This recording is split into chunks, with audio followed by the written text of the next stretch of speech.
It's a world of beauty and mystery. Japan's legendary geisha. For centuries, they lived behind a silk screen of secrecy.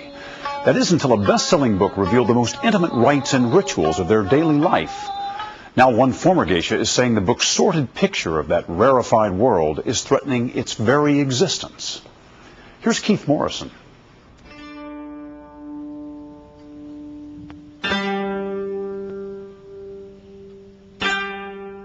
There are places deep in the imagination, hidden away in the private corners of Japan, dedicated to the pursuit of pleasure. They call these places the Flower and Willow World. Only women live here. And the curious visitor must be content with fleeting glimpses of vivid, enigmatic creatures living the secret life of geisha. And who are they, these Technicolor phantoms? It's been said of me that I was the best geisha to come along in the last 100 years. Mineko Iwasaki is perhaps the most famous former geisha of them all. She made her name as a dancer and an entertainer. I played many roles. Or, it might be more accurate to say, she would become the most infamous geisha in Japan.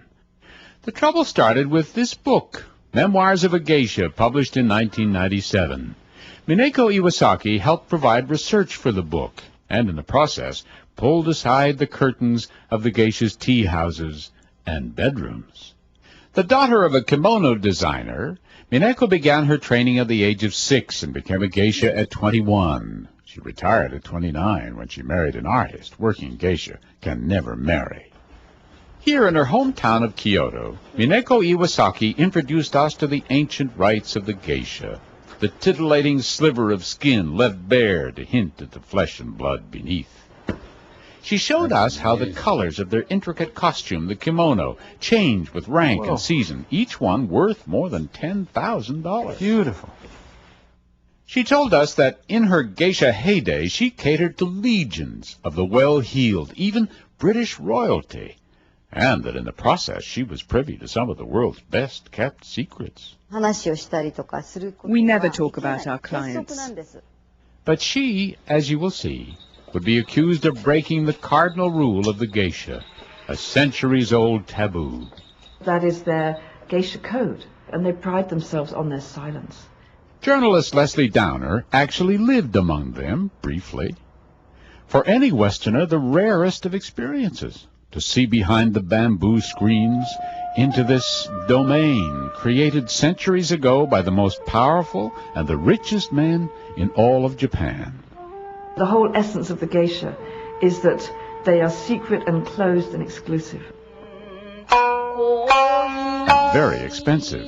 The geisha are paid about $200 an hour for their time. An evening's entertainment at one of these ancient tea houses starts at about $6,000 minimum for a banquet like this one arranged for Dateline. Here, the geisha ply their trade. They dance, they sing, and they keep the rice wine and the conversation flowing. Isn't it difficult to have to talk all the time to old men like me? Is men that old?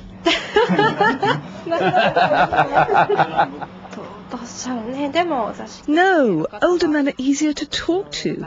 Younger men have nothing to talk about. The geisha will move from person to person. And they'll be chatting, and they'll be giggling, and they'll be flattering, and they'll be making the men feel very, very good. How far do they go to make the men feel very, very good? Gossip is impossible to control, of course. The seamiest of possibilities have been imagined. But the women say not a word, not ever. Everybody knows that a prostitute is a prostitute. Everybody knows a singer is a singer. Everyone knows a dancer is a dancer. But nobody, the Japanese included, quite knows what a geisha does. And so it remained until this. I wasn't born and raised to be a Kyoto geisha. I wasn't even born in Kyoto. I'm a fisherman's daughter from a little town. Memoirs of a Geisha is presented as an autobiography, complete with a translator's note, told as if the story had spilled out in a series of confidences. Memoirs is the tale of Sayuri, a Japanese girl born into poverty in the 1920s, sold into bondage to a geisha house in Kyoto, who triumphs ultimately as the greatest geisha of her generation. And though it is just a story, a novel, it reads like a confession. He pulled my robe open. I'd certainly never seen myself so naked before. The world of the geisha had never been so publicly exposed, and by an American man, no less. I did want it to seem as if it really were the story of a woman who had actually lived. The author, Arthur Golden, interviewed by Jody Applegate on the Today Show. So how does a 41-year-old white American father of two get inside the mind of a pre-World War II Japanese geisha girl? You know, you just try to put yourself into the mind of somebody else and imagine what it must be like to be there. This was Arthur Golden's very first novel, a sensation, 62 weeks on the New York Times bestseller list, translated into more than 30 languages. The movie rights optioned by Steven Spielberg. Scattered throughout Sayuri's sexual escapades, there were tiny, intimate, accurate scraps of geisha daily life, their erotic hairstyles painstakingly sculptured with wax and so difficult to create. Their hair is washed only once a week. The stilt-like shoes designed to keep their flowing robes off the ground. Their traditional instrument, the shamisen, made from the skin of a virgin kitten. He had penetrated the erotic life of the flower and willow world, all with the help of Mineko Iwasaki. I talked to him for maybe 8 hours a day. My voice became very hoarse. She was very helpful and forthcoming about the details of a geisha's life and so on. Golden showed his appreciation in the book's acknowledgments. In the course of my extensive research, he said, I'm indebted to one individual above all others, Mineko Iwasaki, patiently answered all my questions about the rituals of a geisha's life in intimate detail. The feeling wasn't mutual. I was very upset.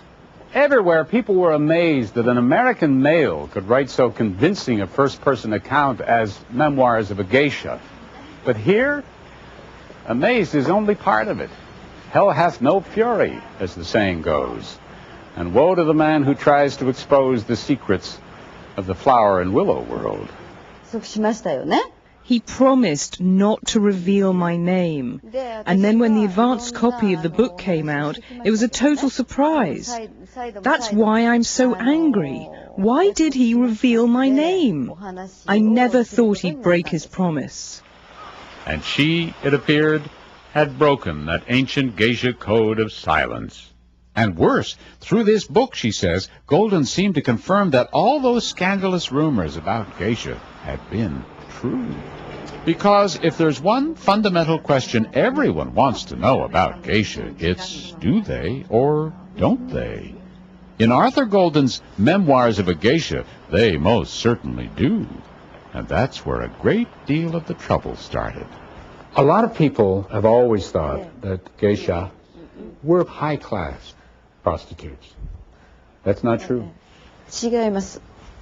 It's not true. We're artists. We don't sell our bodies, we sell our art. Do you really think that he was portraying you as a prostitute?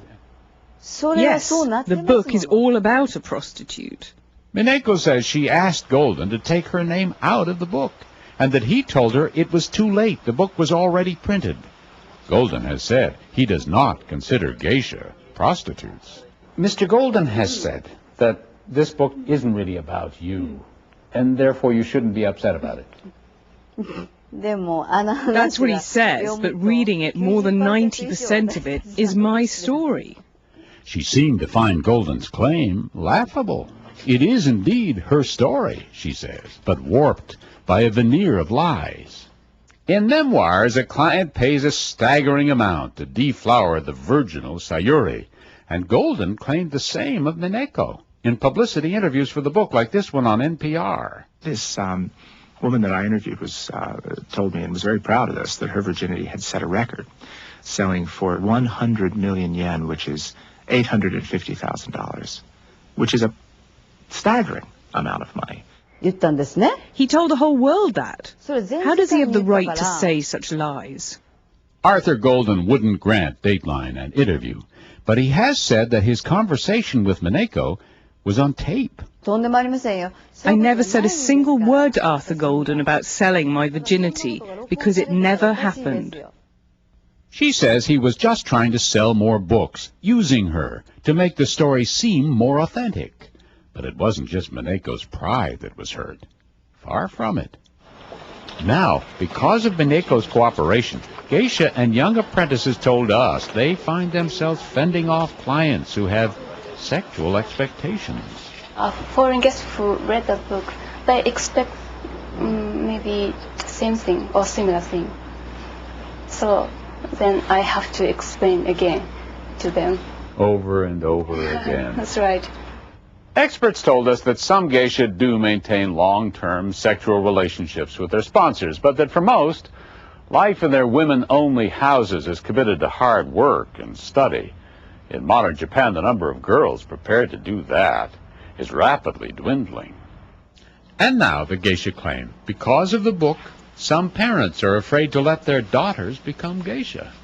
These two sisters, former geisha themselves, now own a tea house where geisha entertain. We're very troubled by this. You two have known Mineko since she was just a little girl. Were you angry?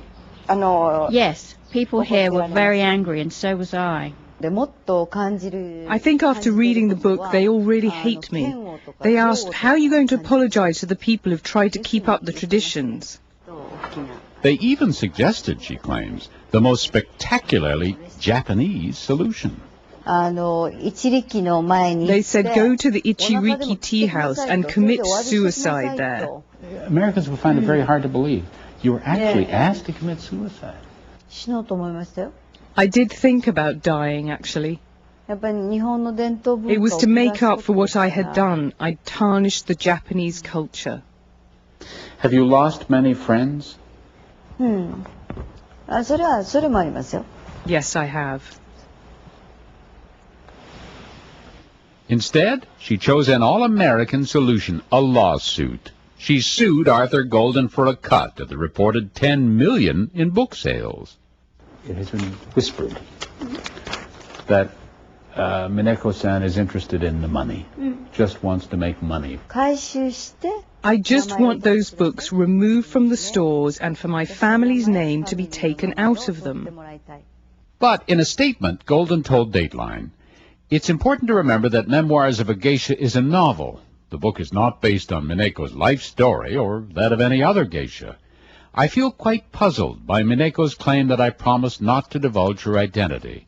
I never made such a promise. And Golden's lawyer claims Mineko wrote this letter, asking Golden to set up meetings for her in the U.S. to help create interest in her story in the Japanese media. Mineko says he misunderstood what she meant, that she only wanted to promote her hometown, Kyoto, in the U.S. But finally this month, the two sides agreed to a settlement, though the terms are a secret. And now Mineko has written her own book, which tells the story, she says, her way.